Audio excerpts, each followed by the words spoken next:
Yeah, we live. All right. Hell yeah.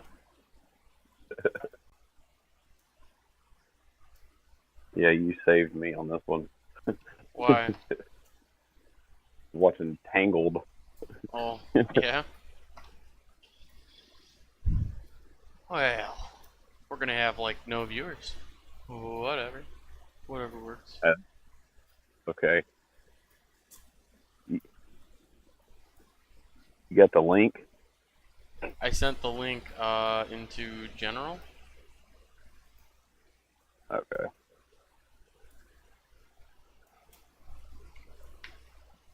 Got an idea. I'm gonna be that guy.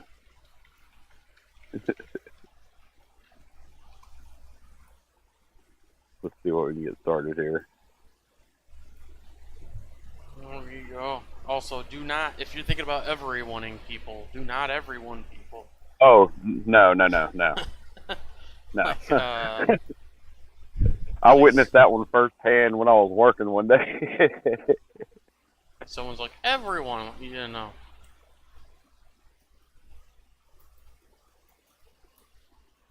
No, everyone. This is even better. Yeah. Yeah, I Oh, just added. Yankee.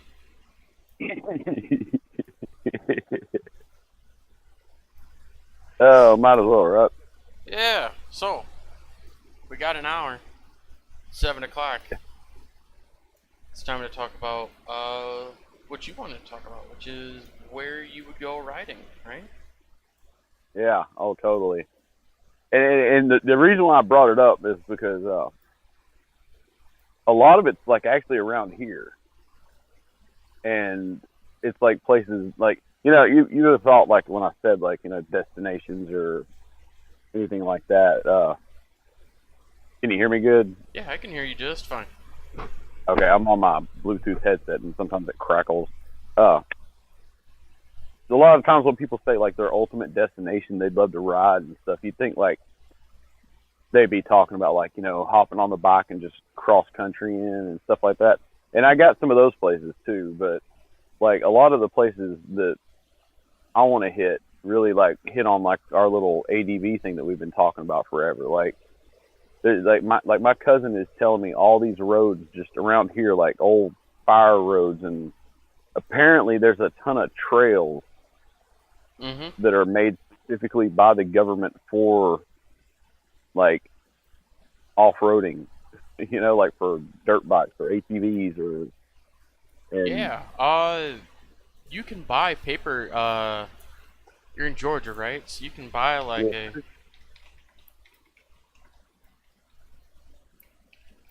You buy like a an off-road driving trail map from like yeah, trail riding United States Department of Agriculture. So there's the Blue Ridge, Chattahooga, Kanasuga, and the Oconee, and they all have OHV trails. yeah. I'm right near one of those OHV trails. Nice, yeah. So if you go to the Forest Service, let's say you're near Oakley Mountain, Okie Mountain. Yeah, I don't know where you're at. You can hit one of those. It'll give you current conditions, hours, fees. Like this one, you can get an annual pass for $50, or it's $5 a day. yeah. No, I'd do that 50. Yeah, and then you That can one. see the trail Oh, map, and it gives you the different trails that are going through. So it looks like there's uh, a fire road that leads to a mountain trail that that's a couple miles long, and then they have like another trail too. But yeah. yeah, no, The one near me is I think it's called Houston Valley OHV or something.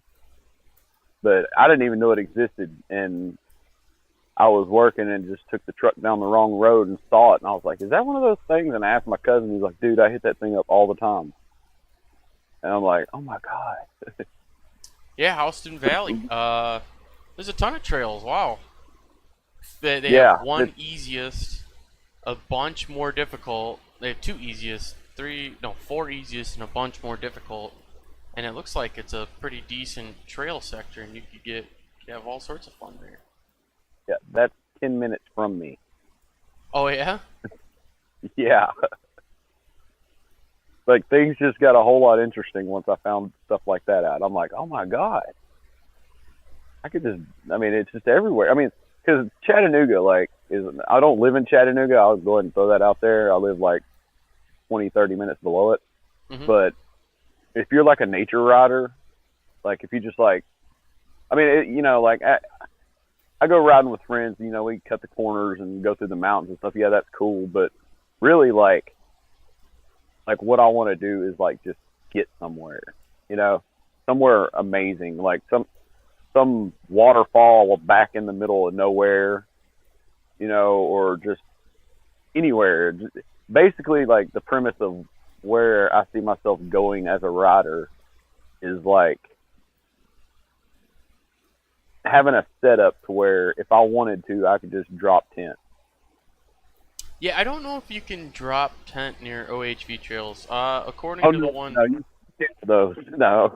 The one near you has a trailhead that has 3 campsites, and it says for riding, unlicensed drivers can ride on the trails if accompanied by an adult. So if your kid got a little dirt bike, cool. Yeah, man, I can bring my stepkid. Bring your stepkid and you guys could go. Man, I gotta get that PW fixed now. Heck yeah, you do. You know what I'll do? I'll just take all the gas out of it and drop a whole can of seafoam in there and see what happens. Yeah, that's what I do. The older bikes are generally easier to fix up anyway. But yeah, I have a 92 or 93. It's a Yamaha Blaster 200cc 2-stroke 4-wheeler. It was kind of like I think you little can take brother. 4-wheelers on those trails too, as long as they aren't you can. over 50 inches wide. Yeah. Well, this one this one right here is just a little. It's like the little baby brother to the Banshee. So it's not going to pop off. The Banshee. I don't know how true it is, but I always heard that the Banshee would max. You could hit 100. This one won't. I mean, I think the fastest I ever got it was like 60, but it was great for like trail riding and stuff, even though it's not like an off-road 4-wheeler. Yeah. Or ATV or however if anybody's listening knows. But I got that, and it's set for 6 or 7 years, man. And it's at my dad's house. And one day I just went over there and we were back there getting his lawnmower out because he just bought a brand new lawnmower and he wanted to show it to me. And I looked over and I was like, hey, there's my 4-wheeler. And I was like, let's try and start it. And it had spark, it had kick, it still had compression. And I'm like, okay, this is workable, So I immediately started calling around and finding like Yamaha places that carried parts. And somehow I found within a 20-minute drive 2 rebuild kits. So I went and bought them. But I didn't end up needing them. But I got them, But my first plan was just drain the tank, drop a can of seafoam in there, kick it a couple times, see what happens, and it fired right up. Now it sounds like a dang rocket ship. There you go. Yeah, but that right there is also like one of the reasons why I bring that up is like it got me thinking like one thing that kind of got me into wanting to do this ADV thing is like my cousin has this setup. I sent you a picture of it where there's like he's got these top cases, and then one of them is like his medical stuff. One of them is like his clothing and or like camping supplies, And then his other one is like his med kit / bike repair stuff. And I was like, that's genius. And he's like, yeah, I always keep a jet kit in a toolbox. Yeah. And I'm like, yeah. Wow, like you can just fix it out there. He's got the little tire inflation kit with the O2 canisters. I'm not a big fan of the O2 canister ones. Oh, they have? Oh, you're not? Yeah, I mean, they make little battery pumps that'll charge off your bike's stator. Oh, really? Yeah, they're like little mini pumps, and you can just keep them with the battery, and as you're going, if you get a flat and you need to change a tube or something, it'll inflate You know, pretty decent. It's just you gotta recharge it afterwards. But if you're riding on the bike anyway, you're already pumping out power. yeah, you know what? That makes perfect sense too, because like back in '93 up here in North Georgia, we had what is referred to as the Blizzard of '93, and Yeah. I know Was you'll it like probably four laugh. snowflakes and? Oh no, this was horrible, man. It was like a foot and a half of snow. Just that's it. And, yeah, but in the South, we ain't used to that. You know what I mean? Like 3 inches is kind of a booger to us, you know. I guess, yeah. I'm But used to Wisconsin. And you're like, oh, a foot of snow, and you look outside. People are sledding down the snow piles at the Walmart. yeah, well, this was like just a freak occurrence that just happened. And it happened in like March. Mm-hmm. Well, it was like one of them things where the temperature, we had like a really bad cold front and a really warm front just meet at the same time, and it just. But anyway, the point I'm getting at is that's when I found out that they make that little flash flood that you just wind up. Oh, yeah, the emergency flashlights. Yeah, I didn't, I was a kid. I was probably, let's see, I was 12, 11 or 12. I didn't know that those things existed, you know? It'll really blow your mind when you learn that they make a cooking stove that'll recharge USB ports. Oh, really? Yeah, it uses the temperature differentials between the hot inside and the colder outside to generate an electrical current. So, as you're cooking your food or you're using it for heat, it has a little battery bank in there that'll run a blower that increases oxygen flow, but it also will like recharge your phone. So if you're out there in the middle of nowhere, you can grab some sticks and twigs and recharge your device. That's cool, man. That's really cool. Because like my setup was gonna be like on a like when I actually do jump and actually get like a bike Mm-hmm. or like off roading and stuff. I You was don't gonna need a somehow box, my dude. do what? You don't need a box. So there's a company called Giant Loop. Mm, So the boxes are hard. What do you mean? Website is disabled. Um. So there's two types of luggage. There's soft luggage and hard luggage, right? yeah. So imagine this Giant Loop stuff it looks like a giant horseshoe that sits on the rear and clips to the passenger or the front pegs, and it kind of acts like a big saddle. Huh. Yeah, here we go. They're pretty pricey, but you can use it on any type of machine because it literally just sits on the bike. That's cool. So you don't need There's to like put boxes on there, and then when you want to take them off, you just unclip them. They're usually waterproof, dirt-proof. You just throw them on your campsite, and then off you go with a bike that isn't loaded and doesn't have the frames on it. awesome. Well, what I was wanting to do was it was just like some stupid ingenious plan I had was I was gonna have a box like on the back, kind of like a heavy case, kind of like storage or whatever. Oh, like a Pelican But box strapped on the back? well, like kind of like what my cousin had in that picture I sent you, just Yeah, like yeah. a big, massive box. Oh, the And all, top box. yeah, a top box. Like I was gonna put on top of that 3 or 4 like those flexible solar panels, Mm. Yeah. and then drill some holes and run it with silicone and run like a cable through it, so that it was still kind of waterproof. And then that way, as I rode, the sun, if it was out, would charge like a battery bank or something. There's a backpack that does that. There is. Yeah, Fortnite did a video on that. It's like it's a really lightweight backpack, but it has a solar panel on your back, and you can use it to charge like a power bank. Oh dang. The guy, Ryan said it filled It fully charged his phone in 3 hours. Well, that ain't bad given the fact. Yeah, no, and you can take it off of the backpack and throw it somewhere else. Yeah. So you can prop it up on a rock or something. I like the idea of solar panels. But my personal idea is, you ever gone ice fishing? No. Okay, so But I do kind of understand the concept. I've been fishing. yeah, you just fish on the ice. It's Yeah. really dumb. However, people that do that will make these things called power boxes. And essentially they'll take a small ammo can, load it with a battery, and put a whole bunch of terminals and stuff on it.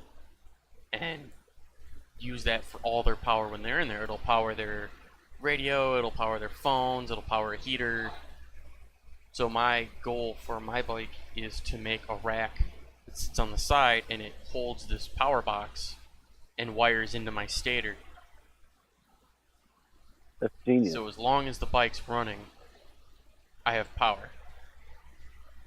Hey, may I make a suggestion? Also buy one of these solar panels I'm talking about just in case. Yeah. That's true, you could. I try to keep myself pretty simple. When I plan for camping, I look up a lot of backpacking stuff because it's light and small. Yeah. And then I give myself more wiggle room because the motorcycle's going to carry it. So I'll bring a little bit more comfort items in, like my stove isn't this tiny. I'm sure you saw, you watched Jake the Garden Snake, right? Oh yeah, yeah. Yeah, so if you watch him, he's got that jet boil, right? And that's what he uses. Yeah. I mean, it's cool and all, but I don't know. I got an old stove my girlfriend gifted to me, and it's like was designed in early 1900s. Like, it'll run on gasoline, it'll run on white gas, it'll run on anything. It sounds like a jet engine. But I like that because it's cool. And it's a talking point, and I gotta have fun when I'm riding. Yeah. You could also consider rocket stoves if you're going old school. Yeah, I recently found out there's like an Irish kettle that the rocket stove is built into, and the exhaust flue goes through the middle of the kettle, so it fills it with water around this exhaust, and the base is basically like one of those stick fires. Oh, cool. Yeah, I kind of want one just because it's cool. Yeah.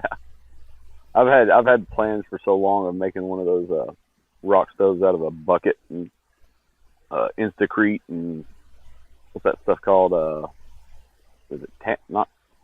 I almost said something that would have got it flagged on the old YouTube. No, not that explosive powder that detonates on impact. Definitely, I know exactly what you were about to say too. I'm like, no, that is not what you use with fire. Fire in that do not mix. That stuff's like everywhere around here, you know. You could start a fire real quick. Is it vermillion? I can't remember what it's called, but you mix it in with your concrete and it makes it super lightweight. Oh, kind of looks like styrofoam pellets. Yeah, exactly. I get what you're saying. Yeah. You can use it when you're potting plants, and it aerates the soil. Yeah, that stuff. Yeah, exactly. God, I can't. I ain't gonna. I'm just glad that I did not say that word. Yeah, if we got flagged on YouTube, our 2 viewers. Oh no. The no money I'm making off of it. Right. I don't care. I'm not here to make money. I'm here to talk. Yeah, exactly. So, you're kind of in the same mind as me with camping. So, you want to go camping around your own area? Is there anywhere you want to go on a long trip?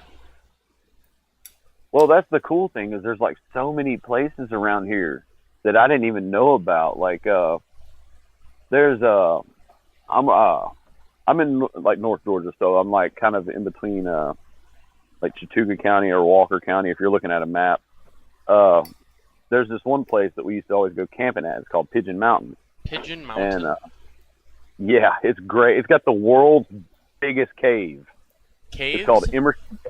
Yeah, it's like the world's biggest. Like, there's a sign out front before you start to go Now, in it. is that by volume or by like ceiling height or by length? By all of it, I'm thinking it's like it's deadly. Like they've had like, oh God, I don't want to say like 7. It might be like 17 or 7 or something. There's some number of people that have actually died, like just rappelling down this thing. It's like Oh, when so you it's like see a big pictures. sinkhole looking thing. Yeah, it's called Ellison's Cave. Ellison's Cave. Yeah, if you can get a Google of that, you'll see a picture and you'll be like, oh crap. That's in Jacksonville? No, North Georgia. Hold on, let me. I'm gonna Google it real fast for you. Just got it. There's Pigeon Mountain, the Blue Hole. Let's see if I can find a different layer. The Blue Hole is It's a spring, it looks like. yeah, that's just a natural swimming hole at Pigeon Mountain. Well, I'm gonna look here, and then I'm gonna look up cave. I've already got I got you a picture of it just so you can see it. There's Pretty John's Cave. Let me see here. I'm gonna do this through DM just because that way that you can do that right while you're talking. What? If I send you a picture in the DM. Yeah. I have everything open. Know. All right, it's sent. That is Ellison's Cave. Holy crap! Yes, that is 10 minutes for me, dude. That's why, you know, I know I'm always on. Yeah. Well, the problem with that is like the path to get to that actual spot, you gotta splunk your ass off. Oh. And yeah, and the problem is, see, like I'm claustrophobic, so well, that's not. Splunking is not my wheelhouse. I used to like caves, like really like caves, and then I watched that video about a guy who tried weaseling through something and he ended up getting stuck head down, and he died in there. And then I went, yeah, no. Yeah. I For the guy that had I went, with arming knife his arm off. yeah, no, not for me. Motorcycles are dangerous enough, let alone jumping through caves. But the reason why I brought the cave up is that's everywhere around here. Yeah, I'm seeing that. You guys have a lot of caves. Well, it's also because you guys are on a mountain. Yeah, well, I don't even mean just caves. Like, there's this one place called Lula Lake, and it's up Lookout Mountain. And a while back, I think you might have been in there when me and Rick were talking about it. Like, it's up Park Point, Lookout Mountain, Rock City.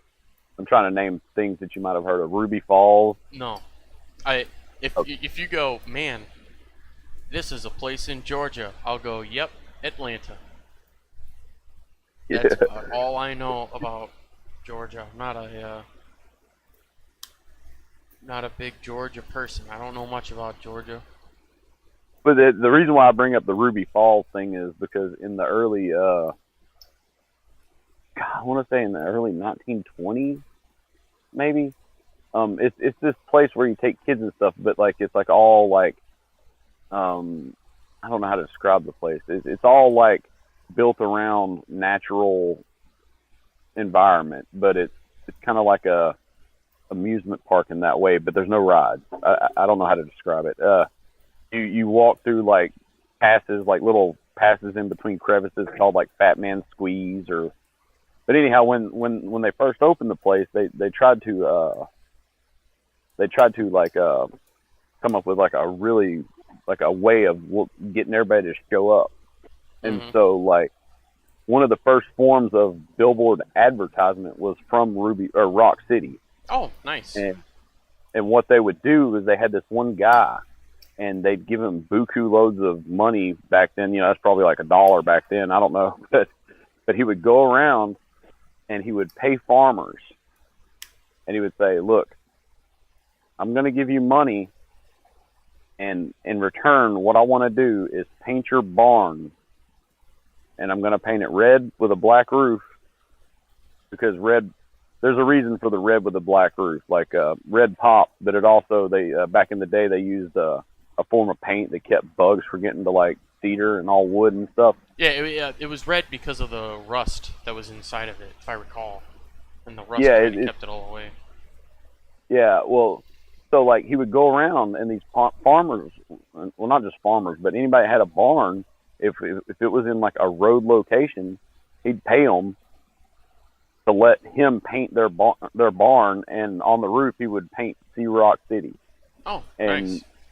it became this huge, like, once you drop down into Tennessee, maybe even Kentucky, but once you drop down in Tennessee, especially, you can't go 5 minutes without seeing something that's Sea Rock City. If you stop at a gas station, they'll say Sea Rock City. It'll be like a birdhouse, or it's like this infamous known symbol, you know. But there's places like that all up here, and I'm about to send you another picture just because this place right here is pretty cool. It's called Lula Lake.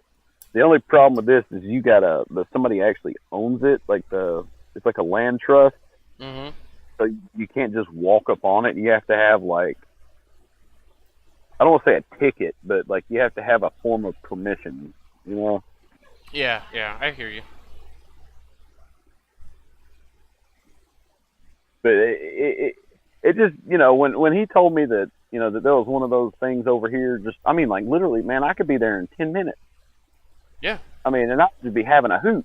I'm 3 seconds from the Pinhoti Trail, which is like one of the trails that they use. I hate saying this, for the Trail of Tears. Yeah. You know, and it's like right over there, and not a lot of people. You're not allowed to like dirt bike down it, but when they, you know, go through and do it and everything, there's also like roads to get there to make sure it's upkeep, so that, you know, you got your maintenance trails, your maintenance roads. Yeah, exactly. So like there's that, and then you'll have like the park rangers and stuff like that walking it and stuff. But there's just trails everywhere, and I don't know. It's just like it's the more I find out about this area, the more like it just makes me want to just do it. You know what I mean? Like it's weird because it seems like at first I thought it was just me and you that were talking about like this whole ADV dual sport going camping thing, but it's getting there. I don't like this is don't even mention the going camping. I don't know if Chase would ever go camping. That's true. Like, we're struggling to get him to use a dirt bike on dirt. Yeah. So I don't know if camping is necessarily something in his DNA. Yeah. But it is fun. And I would notice that you have the Chattahoochee National Forest, right? Yes, I do. That has dispersed camping. Oh, cool. That means that there's certain areas inside the forest that you can just drop your pack and go camping. That's awesome. Anywhere you want, as long as you pick up after yourself. So, get yourself a hammock. Because hammocks are smaller than tents.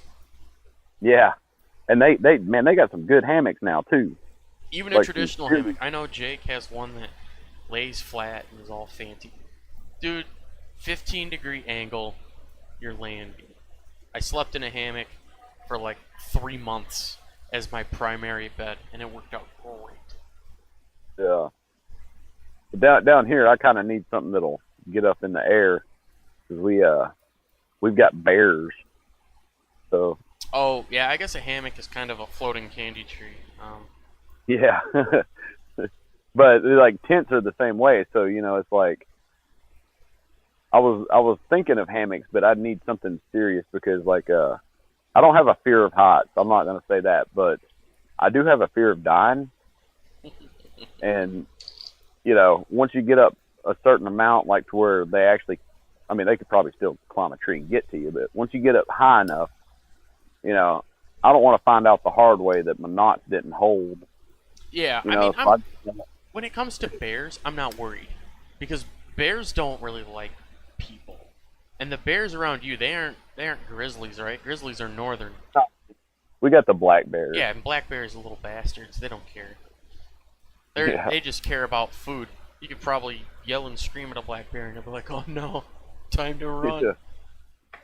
Well, we do have bobcats and mountain lions too, though. Yeah. So If a guy while jogging can fend one off with his bare hands, you got it. oh yeah, or that guy with the kangaroo.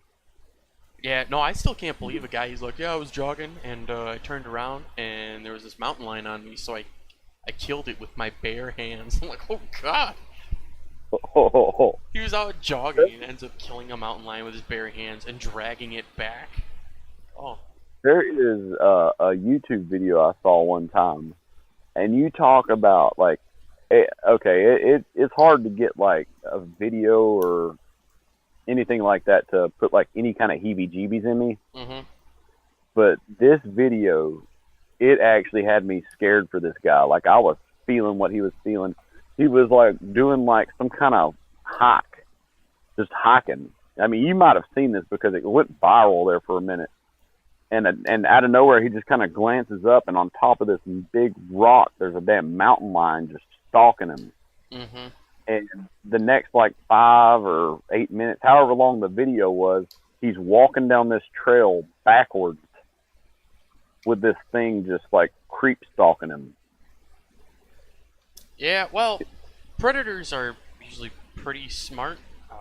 They know that we can hurt them, and a predator knows that if they get hurt, that's a lot of trouble for them. So they tend not to pick on things that will hurt them, unless they're Yeah. desperate. So my I mean, understanding of the video was like he said something about that he thought he heard cubs. oh yeah, that'll and- do it. Yeah, that's when it changes the game. Yeah, no, like people have done crazy things. I don't ever recommend you doing those crazy things. Yeah. I recommend being as safe as possible, taking all the precautions, all that stuff. But I mean, you're not totally defenseless, but you're pretty close to it. Yeah. But yeah, like another thing too, like when I mentioned the whole destinations places, I don't remember what podcast it was. It might have been like, I want to say they called it something like, it had something to do with motorcyclists per state. Oh yeah, he did one on the most motorcyclists per state. Yeah, and then when he showed all those videos of Montana, Mhm. like, bro, I've been there. He didn't have to show me those videos. It was already on my list. The goal is You know what I mean? Idaho. I want to ride in Idaho, but yeah, no, those are some nice locations. And if you have a little bit more money, not as much time, there's things called BDRs. I talk about them on the Discord every Is that the once in a bike while. rental thing that you're talking about? A what? Is that where like you rent somebody's bike? Is that A the thing you? BDR is a backcountry discovery route.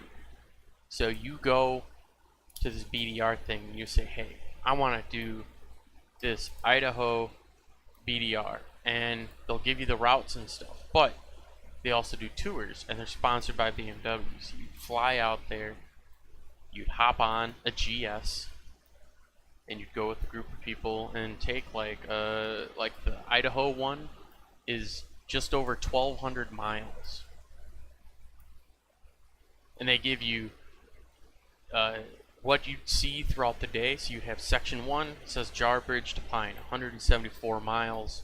It gives you some information on places that you'll be riding by, all sorts of stuff. It's very well set up. It costs money, but it's very, very well set up for what it is. Yeah. Well, I mean, it's gonna cost. I mean, but dang, that's cool. My goal, TAT.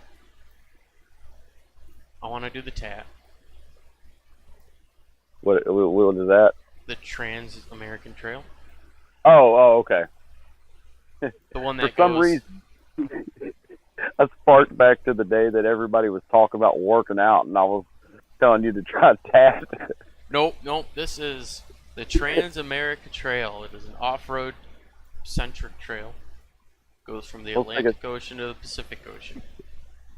This is the craziest segue I've ever heard into going to the gym.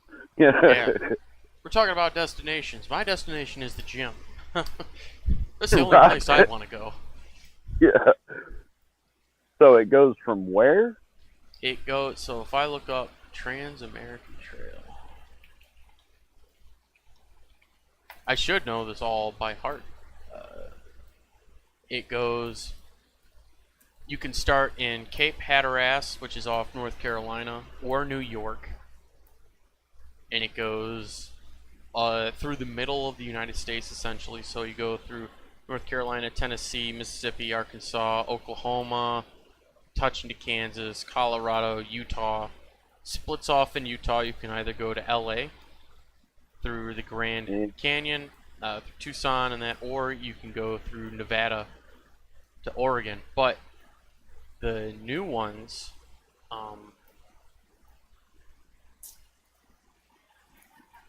the new trip is that he keeps adding them and changing them because people close their doors, or won't let riders through or something like that. Oh, I gotcha. So he's constantly updating it. So the most recent one, if I recall, goes from Colorado, it skips Utah and Nevada and goes through Wyoming, Montana, Idaho, Oregon, and then Oh there's my another God. trip that goes from Oregon all the way across back. Dude, that's it. So That's the way to go right there. So yeah, you can do all sorts of stuff. Like, that would be the trip I'd want to do. People generally do it in a month, 2 months. Yeah. That would be sweet. I just found out. Okay, when I was talking to my cousin, and he told me about that, all these trails around here, Mm-hmm. I did not know. Did you ever see the movie A River Runs Through It? Nope. Oh my God. Huh. It's in Idaho, man. If you ever watch it, it's like every second is just like some scene that is just gorgeous. And I always thought that it was like on the corner of Montana or somewhere. And my cousin's actually been to Idaho, and he's like, no, seriously, dude, like, that was where they shot that movie. He's like, you got to go. Nice. And so now that's on my freaking list, Idaho. And I bring it up because you said something about it a second ago. Idaho. Now, nobody talks about Idaho, but Idaho is probably one of the best riding destinations in America. Now, Colorado is really packed and kind of getting gentrified, and places are kind of closing down or changing. Idaho, not really. Idaho is supposed to be really nice. So the updated map goes North Carolina, up to Virginia, up to West Virginia, down back into North Carolina, Tennessee, Georgia, Alabama, Mississippi, Arkansas, Oklahoma, New Mexico, Colorado, Utah, Idaho, Oregon, and then there's another trail that goes back through Idaho, through Wyoming, South Dakota, Minnesota, and then ends in Wisconsin. The way you just described that, bro, you'd be going through my neck of the woods. Yeah, actually, you have a section of the Trans-America Trail. If you are in the northwestern corner, you are right next to the Trans-American Trail. Sweet.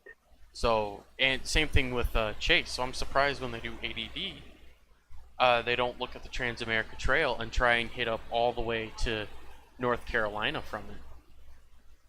Or it takes them all the way to the northern part of Texas. Sweet. Brisket.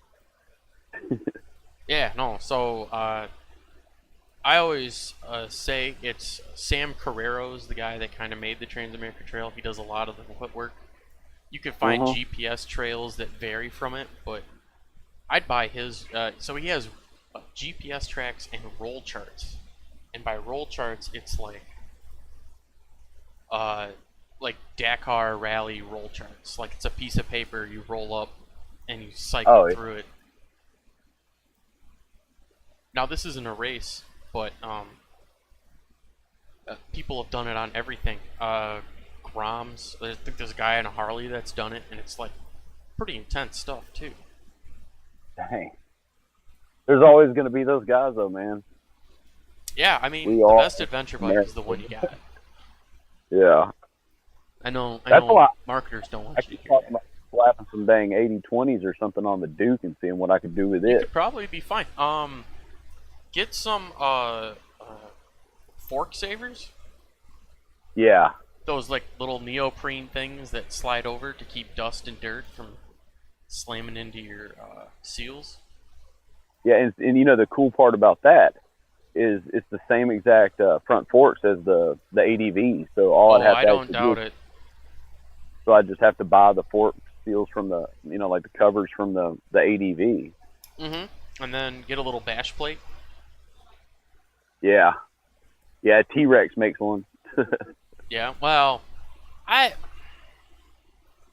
don't know. I haven't seen much from like T.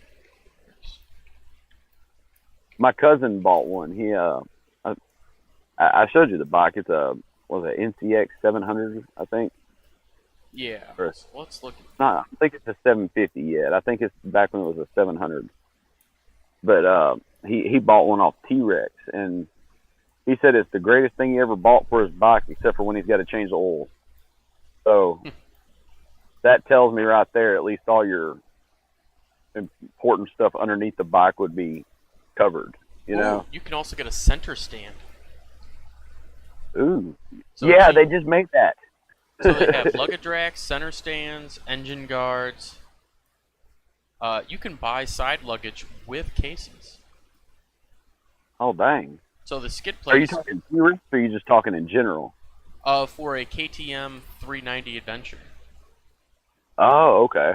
Because they don't have a 390 Duke in there, if I recall. Yeah. Well, the reason why I even asked about the TRex is TRex is in development right now to make a center stand for the 390 Duke.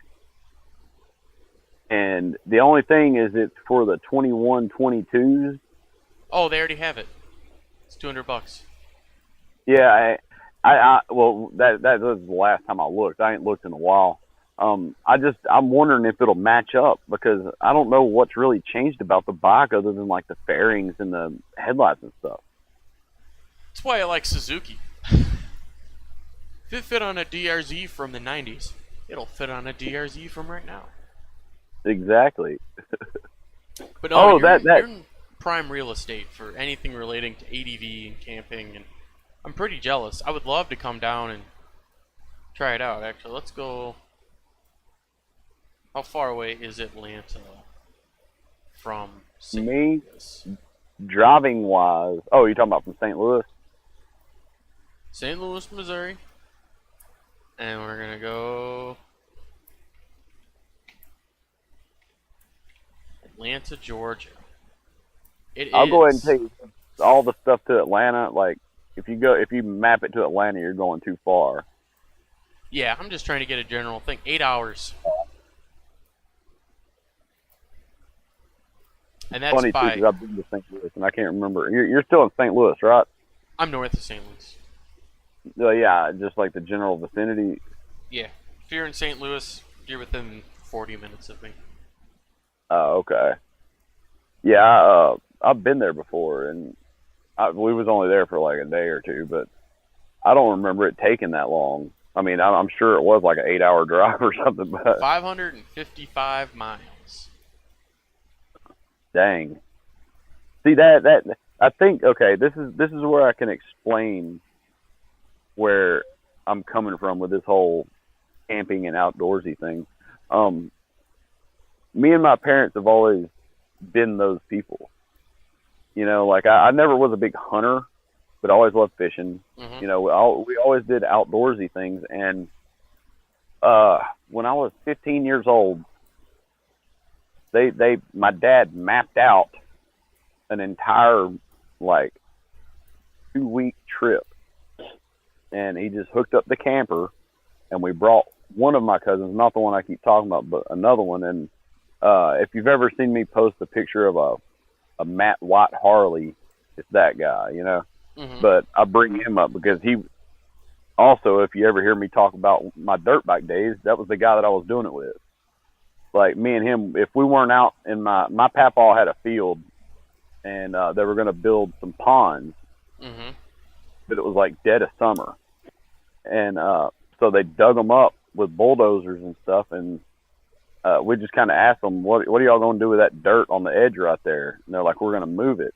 And we're like, well, can you just keep it there until, the end of summer, And yeah, sure.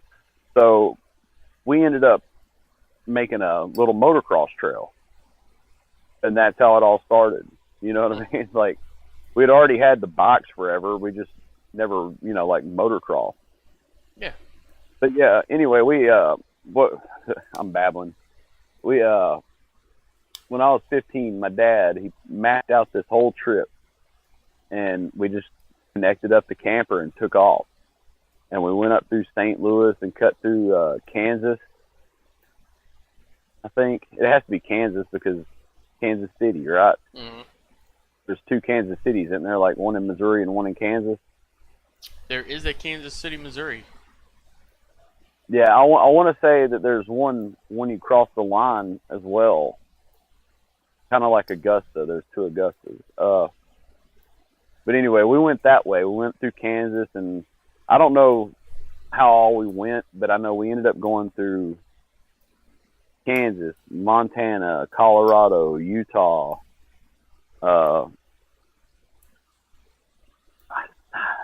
I'm trying to remember if we went through South Dakota this time because we did it another time.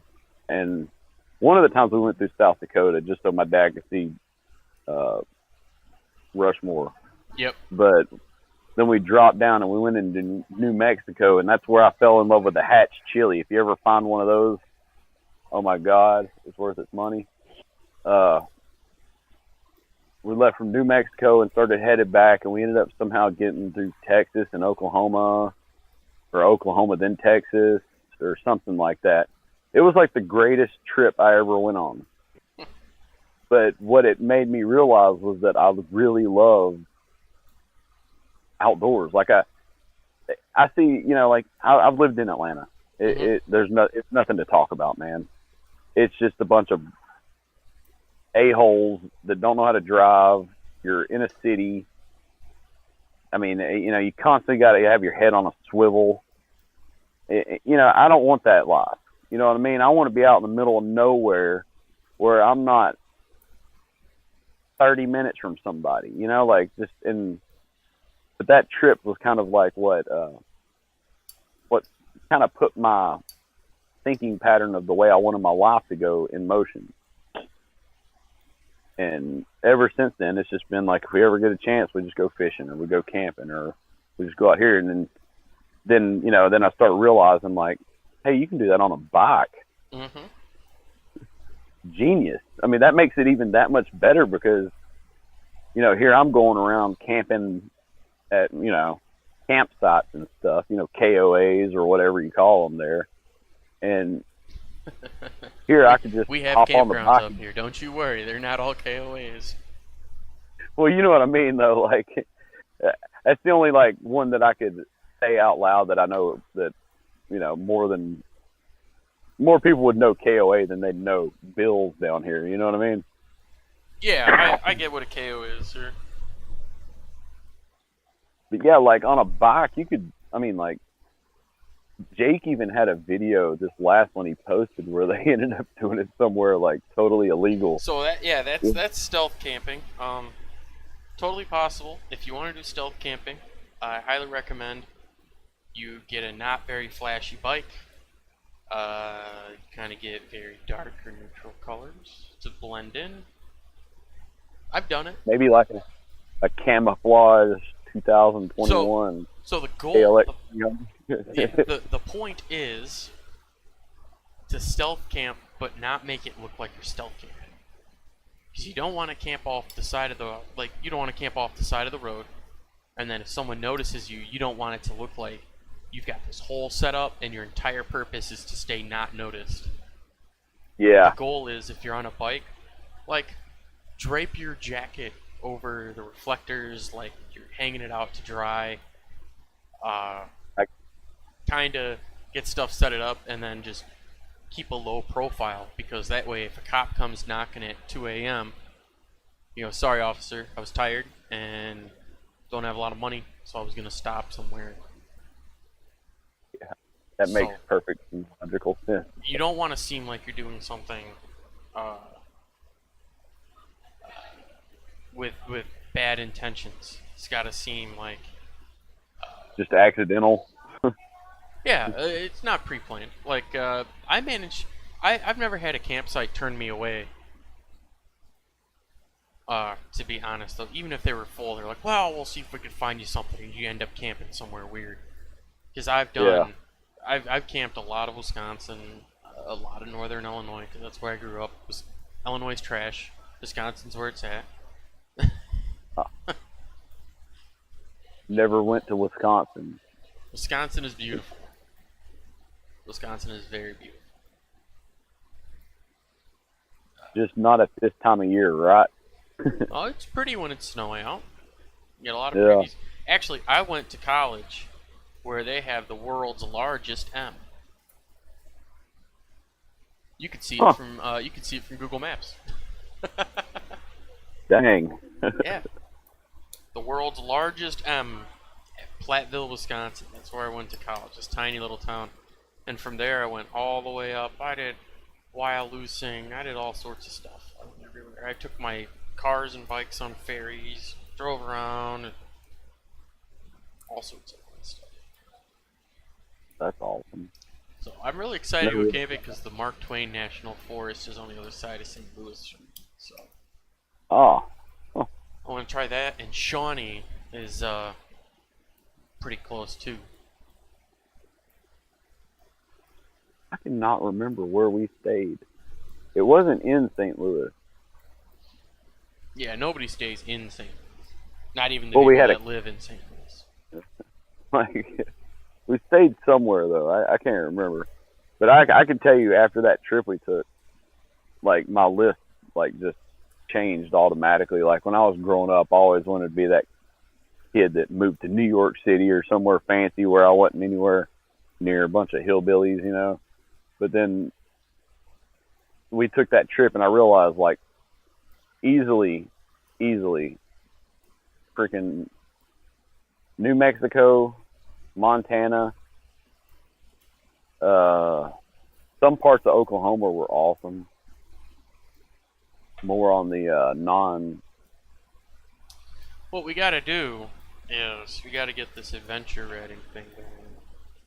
Because I would love. I like camping. I like finding new camping gear. I like discovering camping.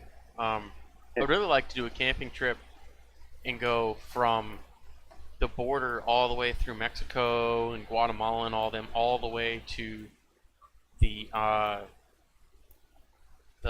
forgot what it's called, but it's the road doesn't cross through.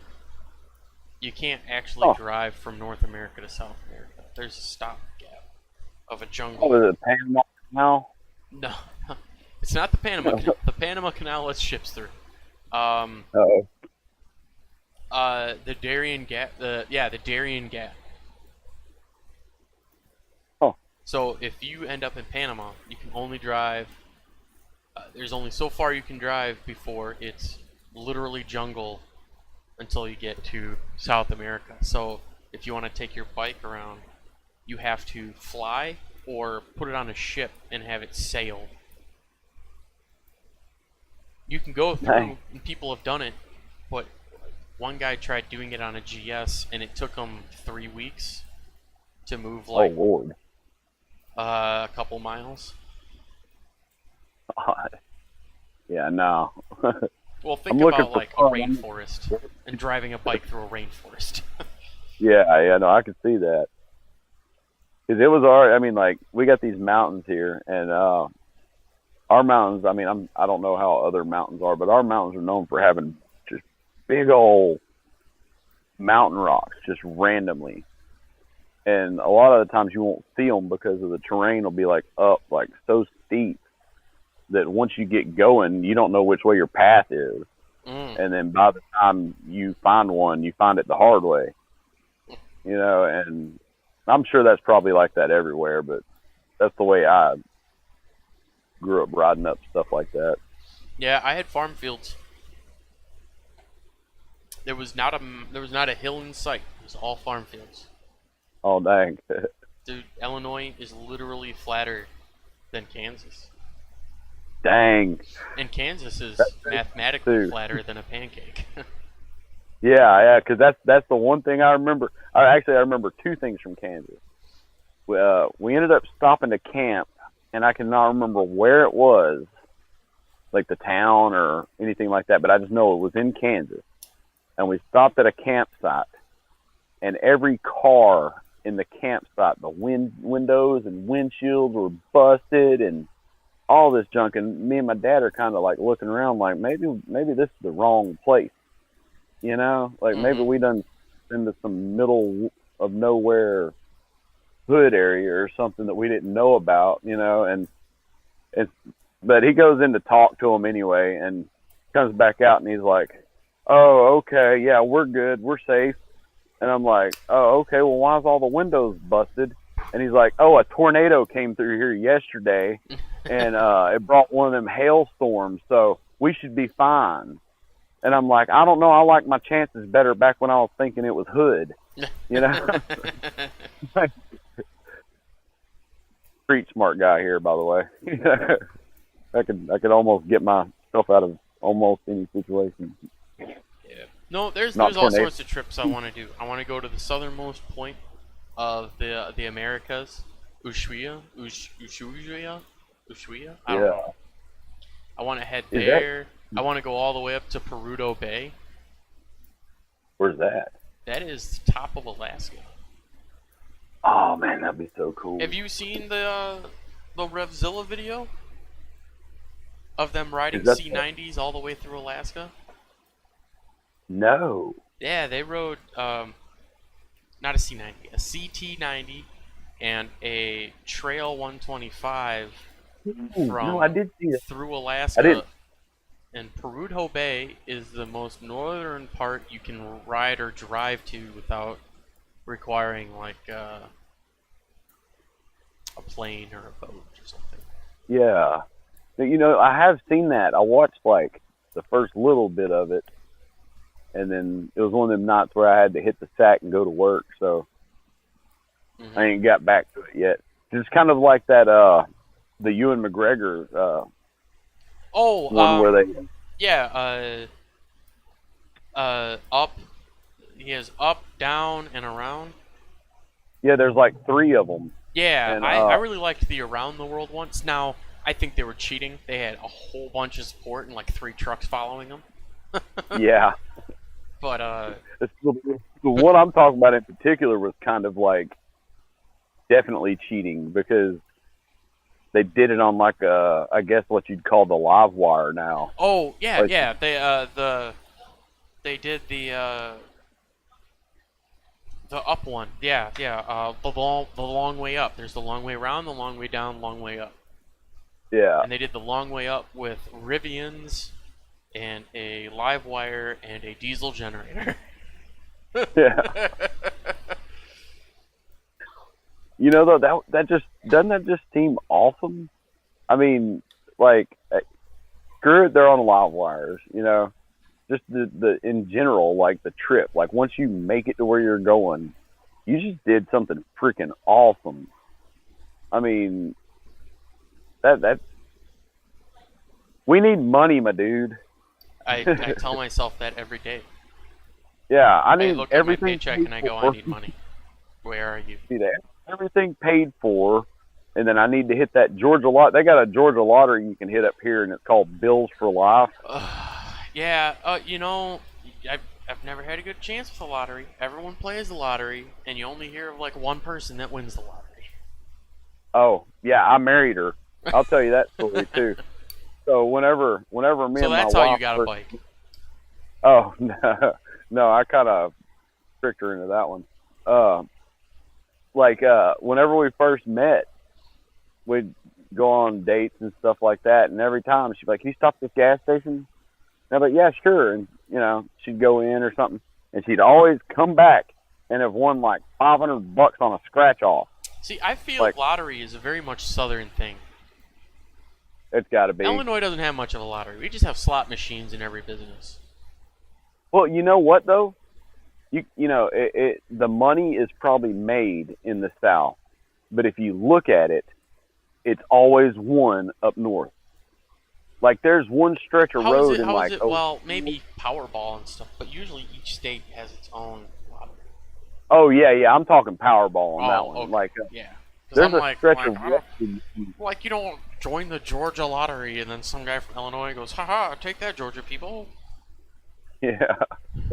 Yeah, because like in Ohio, I think it is. I could be wrong now on the state, but I want to say it's in Ohio. There's this one stretch of road, and like at least like 7 people have hit Powerball,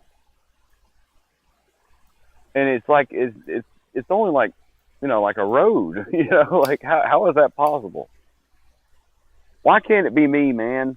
Yeah, well, I don't know what to tell you. I'm not a mathematician. I can't judge our odds. All I can do is dream. I'm not even looking for like to be one of them Powerball billionaires. Everything paid for and bills covered, where I could just take off. You know what I mean? Nope. Okay. So we got to do the Great Pacific Highway. We've got to do the TAT. We should run along the mountain that's near you. I think it goes all the way up to Pennsylvania. Dang. Is that the Appalachian Trail? Yeah. No, that's a hiking trail. But where there's hiking, you can find motorcycle trails, I'm sure. Yeah. And then I want to go to Perudo Bay. This is all stuff. So there is a trail in Europe. We probably don't want to do it right now. But yeah. there is a trail in Europe that it follows the World War II when we landed in Utah Beach, Normandy. It follows the Operation Market Garden path of where those troops went. So like Band of Brothers, all the places they went, it follows that. So it's a big motorcycle trip that you can use. And you get to visit all the places that they went to in World War II. Oh my God, dude, that would be so awesome. Yeah, and then there's a thing called the Trans-European Trail, or the TET, and it's kind of like the TAT, but more European. Yeah. That would be so cool, because like I'm big into like history stuff. So like about 15 minutes from me, maybe 18 or 20, something like that, is the Chickamauga battlefield. That was also one of the places. How do you pronounce that? Chickamauga. It's an Indian name. Like this sure whole area. It sounds like it's a real fun thing to say. Chickamauga. Oh no, we got one even better. There's a town up the road here called. If you say it how it's spelled, it's Armuchee. Aramuchi. But but everyone in the area calls it Armurchie. Like somehow there's an R in there that we don't know about. I used to live in a town, right? And it's just down the road from here. And it's you always have your Lafayette, Well, this town, it's the one town where it's pronounced Lafayette. Lafayette? No, they don't say. No, we don't do that French nonsense around here. It's Lafayette. Is my southern not coming across as much as it should? Not really. I mean, it's pretty good at pronouncing. But yeah, no, I'll send you the I'll send you that link. It's on my phone somewhere. I've got like 4 billion tabs. Not tabs like the shortcuts that show up on Android where you can go, save to home screen. Yeah. So like every single thing I've ever been interested in, save to home screen. It's talking about like 400 camping things and motorcycle things. But yeah, no, there's all sorts of stuff I want to, I would really like to do. If I'm being honest, I want to do a lot of trips. I want to see a lot of things. I want to go to a lot of places. Before I moved I mean, from northern Dude. Illinois, I wanted to go. I lived near Rockford. I wanted to go and take the ferry from Illinois to Michigan because it drops you off near Holland, and my brother lives in Holland. And then go across through Grand Rapids, maybe punch through Detroit, and then I wanted to head into Canada and go to the Niagara Falls from the Canadian side over. Oh. My brother did the zip line. Have you ever seen that? No. They've got a Niagara Falls zip line. A Niagara Falls zip line? Yeah, dude. He said it was awesome. Dude, it just looks so fun. It looks so cool to go to Niagara Falls. Imagine, like, parking your bike, because then your friends would be hitting you up on Snapchat or Messenger and be like, hey, what are you doing today? Send them a picture of Niagara Falls with your motorcycle. Yeah. This is what I'm doing Just today. hanging out, you know. Took a lunch break. Okay, fine. Maybe I won't go through Detroit. But it'd be fun to go through, like, the northern part, because then you could say you're north of Canada. Yeah. Because Canada swoops in below Detroit, which is super odd. That is, yeah. I've my brother went up there because he had to work up there, and he was telling me about how, like, it does that, how it, like, horseshoes down and up or something. Because he was bragging. He's like, I survived 8 Mile. Way to go, dude. Holler. You're right. No, there's all sorts of stuff I want to do. Just got to get the time. Just got to get the time. Yeah. That's Any other trails I don't know about? I know you know mostly about the Georgia, Alabama, South Carolina stuff. Really, like, that's really all I know. That's kind of like why I was, like, intrigued about, like, this whole sportcast anyways, because, like, I thought, like, you know, learning stuff like what you're talking about, that tat. I didn't even know that was here, and you say I'm, like, right there, you know? No, Trans-American Trail. It's outstanding, and it's one of my bucket list items for sure. For sure. The only problem with a large trip like that is you spend your whole trip getting somewhere, and then you're there. So You gotta get back. how do you get back? They never show that in the videos, like when they show people, yeah, we went to the most northern part of Alaska. Okay, so how are you back here? Well, fun story. We had to ride all the way back. Yeah, just throw that in the video too, man. You know, like you know, you'd think they'd brag about doing it twice.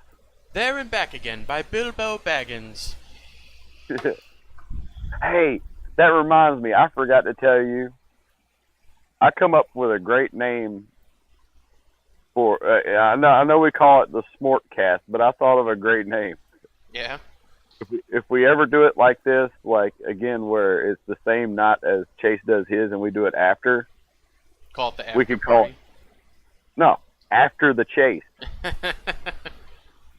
Yeah, I think we could do it after Chase does it. I just mean if we ever do it again like that, if it's after the chase. Yeah. We'll see you after the chase. Right. It's not bad. Yeah, no, I don't know. Like, I know there's some people in the Discord that are from Texas. I'm still looking at bikes from Texas. It's kind of, I don't know. Everyone in the chat, well, not everyone in the chat. A lot of people in the chat and a lot of people in the Discord are from the South. Yeah. Which means they could all meet up. So if there's a meetup, I'm gonna be riding a long, long ways. Yeah. Hence That's me wanting true, man. to get a van. I could slab 8 hours in a van. That's no problem. Slabbing 8 hours on a bike. That's a little tiring. Yeah, because the most I've ever done was 3 hours, and by the time I got home, I was like, all right, man, I'm done. Yeah. I don't know. I just keep having this vision where if it's like 8 hours away, I can load up the bike, leave at like 4 a.m., get there, have some fun, get some dinner, and then I have a whole day, and then I can slap back. Yeah, that'd be a little nice little setup. Because then you wouldn't be all tired as hell, and you'd actually be able to enjoy it. Yeah, that's the biggest fear is that you'd, like, I know everyone wants all these motovloggers to have big meetups, and we really can't do it. They really can't. Yeah. But, it takes a lot of effort to get somewhere in the United States because our friends in the United Kingdom have a teeny tiny island compared to us. Yeah. They have a little bitty place. So if anybody, they're like, yeah, I met this guy in the United Kingdom. Yeah, we're gonna go meet up. They're like, okay, it's gonna be easy to find compared to the monstrosity that is the United States. Yeah. And you know, there was one day where me and DJ was talking about drag racing our bikes just to see the difference. Yeah. And I was like, oh, yeah, we can totally do this. And my basis was off this one time. Me and my wife flew out to New Mexico. Yeah. And well, we didn't fly to New Mexico. We flew to Dallas and then hopped on another one and went to Lubbock. Love it. But I was thinking, yeah, like Lubbock, Texas, you know, the home of Texas Tech or whatever, you know. Well, I was talking to DJ about this. I was like, we could totally make this video, you know. But my basis was the fact that the only time I've been to Dallas was on a plane flight. Yeah, and planes fly really fast. Yeah, an hour and a half flight, dude. And then I got to thinking, I was like, you know, Dallas is past Houston, and I've driven to Houston, and that was a 16-hour drive. So how would I get my bike there? Yeah. Let's look it up. It is 11 hours and 26 minutes to go from Atlanta, Georgia to Dallas, Texas. Dang. And that's not avoiding highways. I had kids with me, so we kind of had to keep stopping every once in a while, you know. Dude, a 12-hour drive. That's a lot. Yeah. Well, I've drove to Miami before, so well, not really Miami, like outside of it. So it was about kind of close. Now, if we all met in Nashville. Oh, that's the hub, dude. That's a 2.5 hour drive, I think, for me. That's 4 hours, 30 minutes. I could easily do that. Yeah.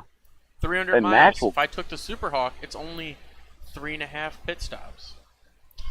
I was about to say, you can get there in an hour and a half. Yeah. Not really, because I only get 100 miles per tank. It's like a 4-gallon tank. I get 100 miles out of it. Oh, dang. Yeah, she's thirsty. You know, when I got my Duke, man, I was so excited. I was like, hell yeah. It says 68 miles a gallon or 70 something. I was like, yeah, this is going to be great. And then I looked and the tank size is like 3.3 or something. You know, it's like, what's the point? You need to get that Venom. You need to get that Venom 250. I should. Dude, so 87 miles per gallon, 4-gallon tank, 350 miles. You could go from St. Louis to Nashville on a single tank of fuel. Right. See you tomorrow. Dude, I think a 250 V-twin would be dope, especially if it was imagine if it was a 250 two-stroke V-twin. It would be essentially a 500 V-twin. I think that. Oh, you're talking about like the old school? Oh, yeah. I still want an old Indian or Harley. I don't like Harleys. Awesome. I'm not a big Harley guy. I think Yeah. there's only a couple Harleys I'd own. I don't really count Buells in as them. I like Buells. But the Pan America, I'd own. A XR 750 flat tracker. That'd be cool. Dude, 100 horsepower and less than 300 pounds. Like, Hey. That's where they put all their money into. So I'd want to get one of those, and then like I've been watching Bike and Beards. I watch Yeah. them every once in a while, but they have that old WLA and the old Indian, and I think they Uh-huh. just look so nice. I don't care if I can only go 45. Yeah. There's Did you something ever see about the it. Bikes and Beards with the V-Rod dragster? Yeah. There was one of those on Marketplace 20 minutes from me for like 30 minutes. The guy wanted $5,500 for it. Oh, for a V-Rod? A V-Rod dragster. Yeah. Like not I don't when I say that I don't mean like somebody took a V-Rod and made it a dragster. No, it was a It special was a model. yeah. I mean I I'm not a like I'm kind of like what you say, like I'm really not into like cruisers, honestly. I mean I could ride one, but just something about 500 600 something pound. All right. However, I don't even know how heavy they are, but just something about a bike weighing that much just doesn't seem fun to me. So my first street bike experience outside of my MSF course, right? So I've only ridden dirt bikes, two strokes, whole life, Yeah. 19 years. So I went to my MSF, got on a TW200, had a blast. My dad's like, "Wow, if you want to practice while you're fixing your bike, you can ride my bike, VTX 1800." So thing weighs close to 800, 900 pounds. 1800 cc V-twin. Yeah, sure, I'll ride it. Sketchiest thing I ever did. I went on the highway. I'm like, what's so you're riding on the highway for the first time, right? And the thing that sketched me out the most was I was like, I'm not wearing a seatbelt. That's what screwed me up because I'm like, I am riding on the highway. I'm going 72 miles an hour, and I am not wearing a seatbelt. There is nothing around me. And that freaked me out more than anything. Like, I could do dirt biking all day. Like, yeah, it's a farm field or it's dirt. It's fine. But the first time you hit 70 on a highway and you realize you're sitting on a motorized bicycle with, like, nothing, it's pretty sketchy. Yeah. My cousin, like my first ever actual street bike experience, I don't know what model or what year or anything like that. All I know was it was a CB. And he actually rode it out in the field where we were doing our dirt biking. And he just kind of jokingly was like, "Hey, let's swap for a minute." And I was like, "Okay," so I just hopped on it, and I'm like, I say like out in the field, but my papaw, he runs tractors and stuff, so everywhere you go, you have like gravel road to get you there, I'm taking this thing up and down a gravel road, and I think that was my whole situation on why, like, when I even think about a cruiser, yeah, I'll set on one. That's probably about as far as I'd take it because my first experience on any kind of street bike, and that's probably actually why it took me so long to actually get a street bike, was not knowing that gravel with a bike is not a good thing.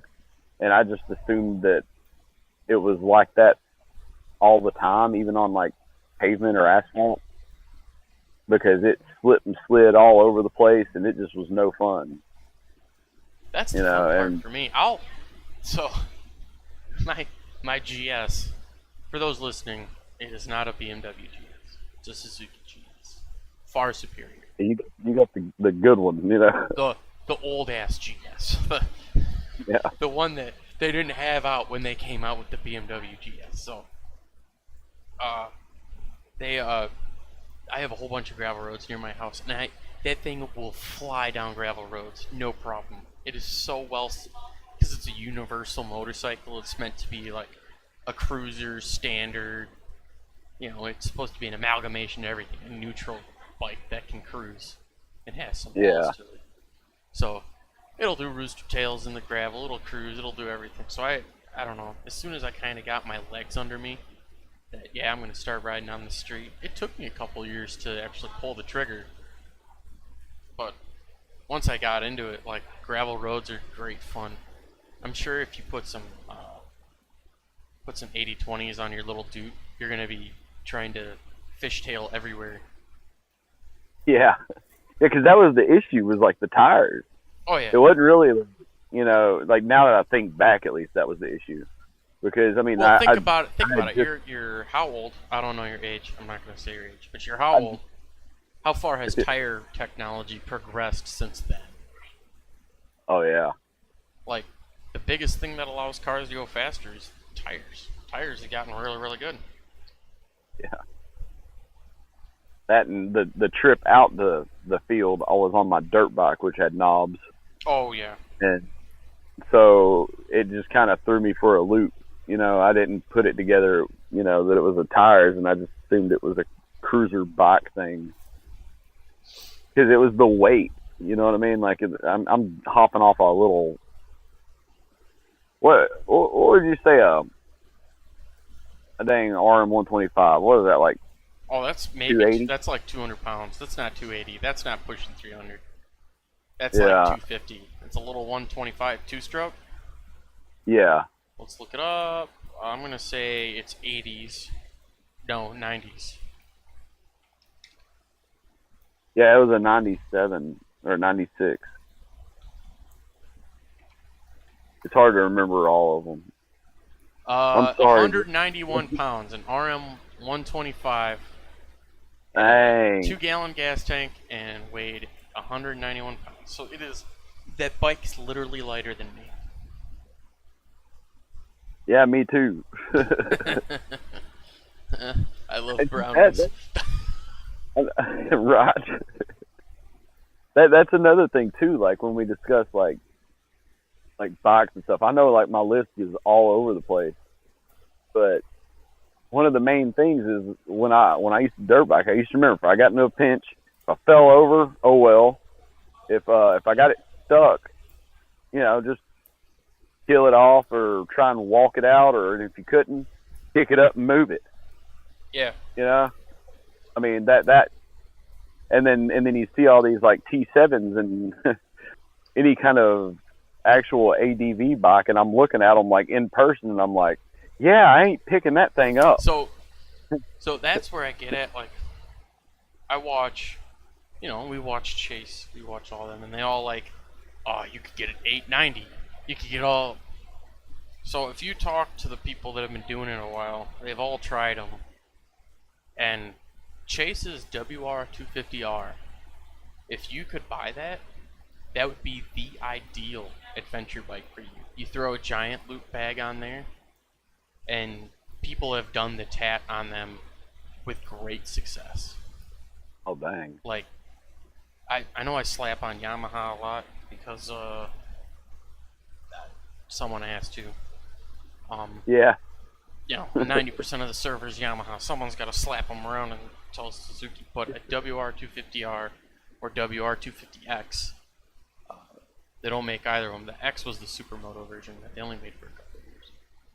But the R is super reliable, super fun bike, but it didn't have a lot of bottom end. You had to wind it out, which meant it was great for learning as well.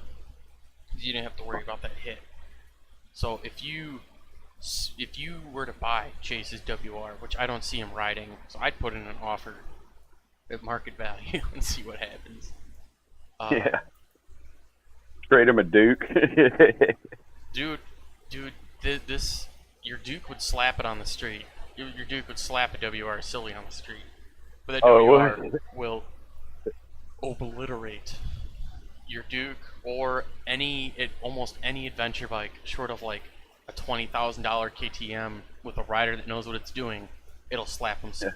There's nothing that it can do about it because it's so light, so maneuverable.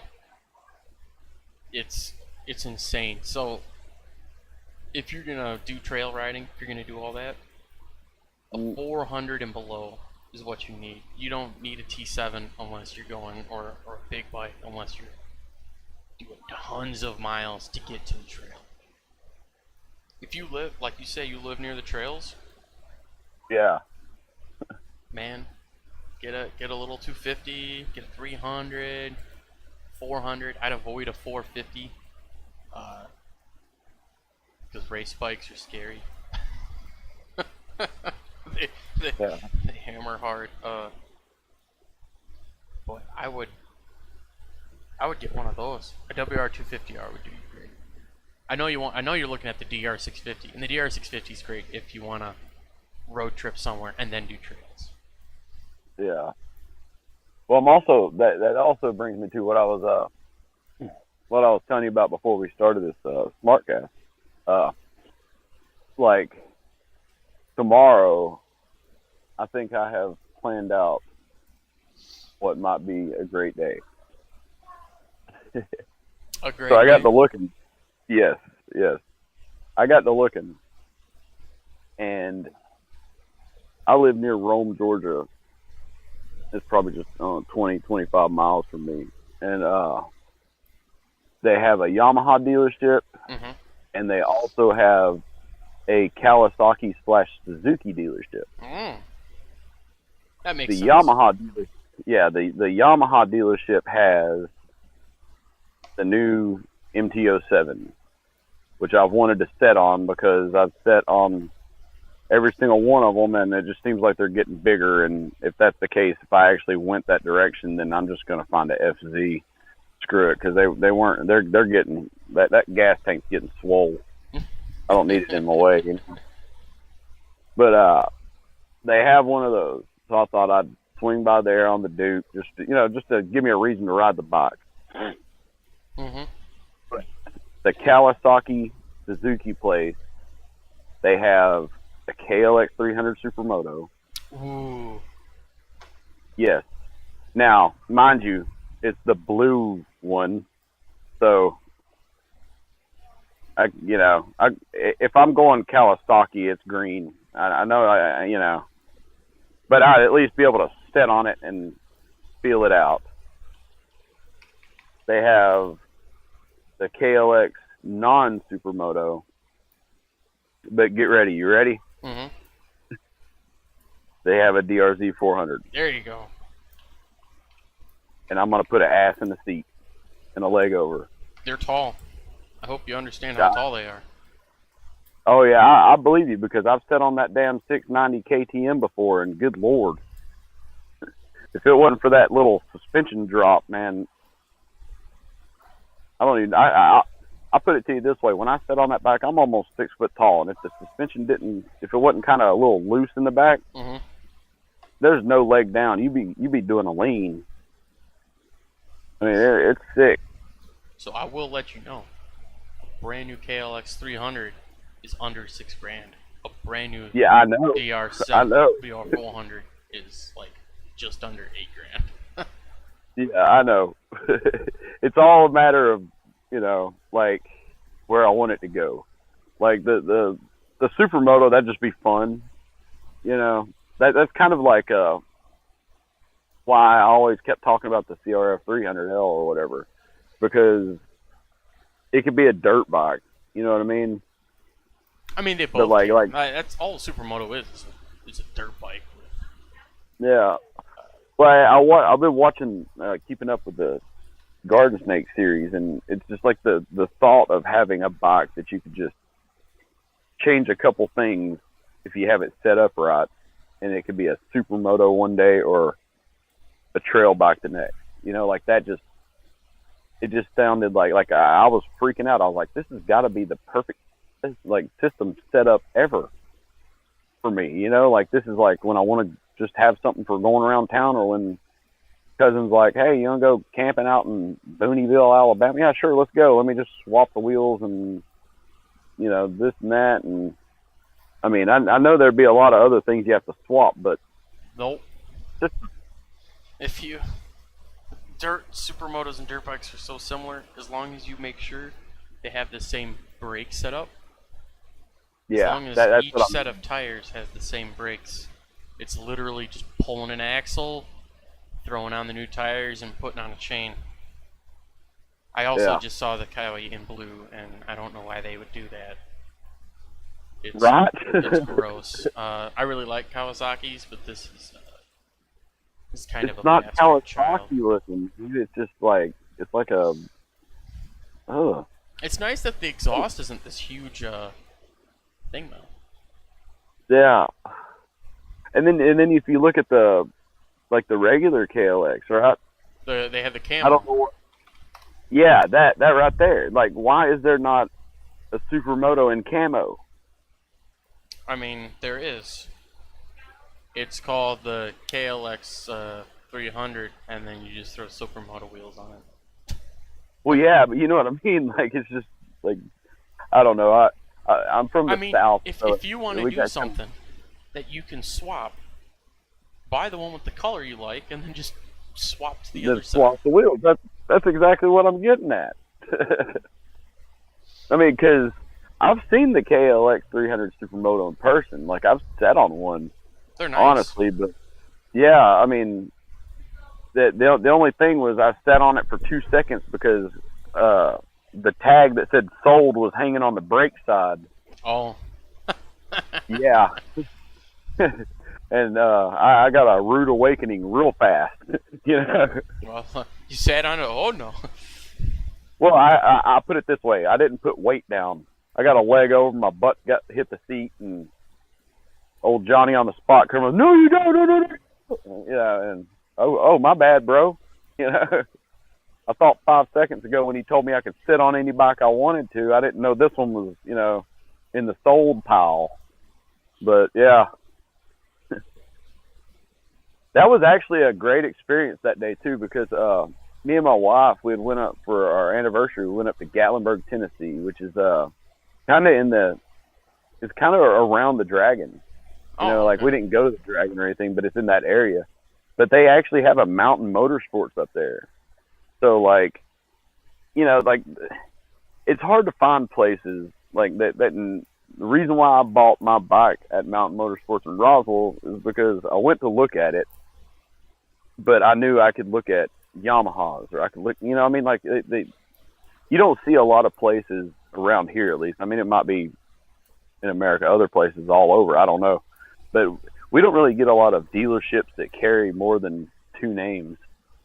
So if like tomorrow when I go for that ride, I'm going to have to go to one place and check out one and then hop over and go over to this other place. But to have them all in the same building, Yeah, I hear you. and that's when I sat on a FZ07 and I sat on an MT07, and the MT07 I want to say was a 21 maybe. It was the one with the red wheels, kind of like Chase's MT10. Oh, yeah. I forget what they call it, like Sierra. It's not Sierra, but it's called something. But anyway, the FZ fit better. It fit me. I don't know what about it. It just you set on a bike, it's right, Mhm. And the only problem was this was at the peak of and I even mentioned it on Discord too. I don't know. It's been so long though, you might not remember. It was at the peak of that whole used bike trend, where used bikes were more than new bikes. Yeah.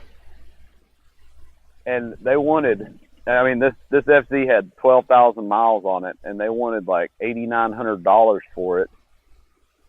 For the brand new MT07 they had with like 10 miles on it, they wanted 72. Yeah. And I'm like, well, why would I jump on this? Like, this is the one that fits me better so far. But I'm not paying that much of a difference for something that somebody's already dogged, Because let's be honest, it's a FZ07. If you buy a used one, just kind of like a supermoto, you just know. Yeah. Somebody's dogged the living crap out of this thing, and Unlike the superior SV650, which usually has responsible owners or stitch. you know what? I've actually kind of like, because before I bought my Duke, those were the three bikes on my list. An FC and an FC, an SV, or a Duke. A Duke 390, yeah. And the only reason why I was even looking at Duke 390s was not because of the low displacement or anything like that.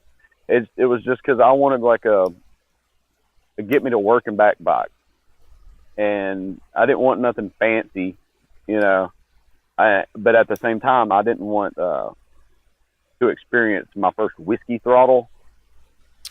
Yeah, whiskey throttle's sketch. My buddy witnessed it first on my 220. I think the bike hit 10 feet in the air, and he Ooh. hit about 6. There's a big Yeah. dirt clot he unclogged too, and ended up bending my bars. Oh He had fun no. though. I had fun, so it's worth it. But like every video I watched about the Duke, it was like it's lighter weight. You know, like it's a shorter bike. The tires have a less width, so like when you corner and stuff, like everybody made it sound like it was like the funnest thing there. Basically, it felt like the way they were talking about it was like a Grom on steroids. Yeah.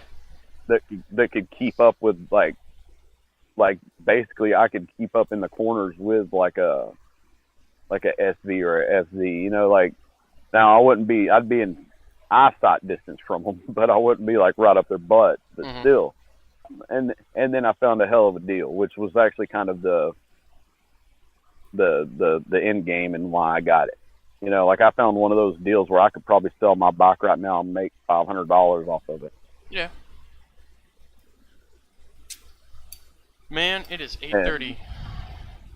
Oh Lord, is it? Yeah. Well, for me, it's 9:30 p.m. I gotta get going. It's been an hour and a half, and they even had a huge chat going on.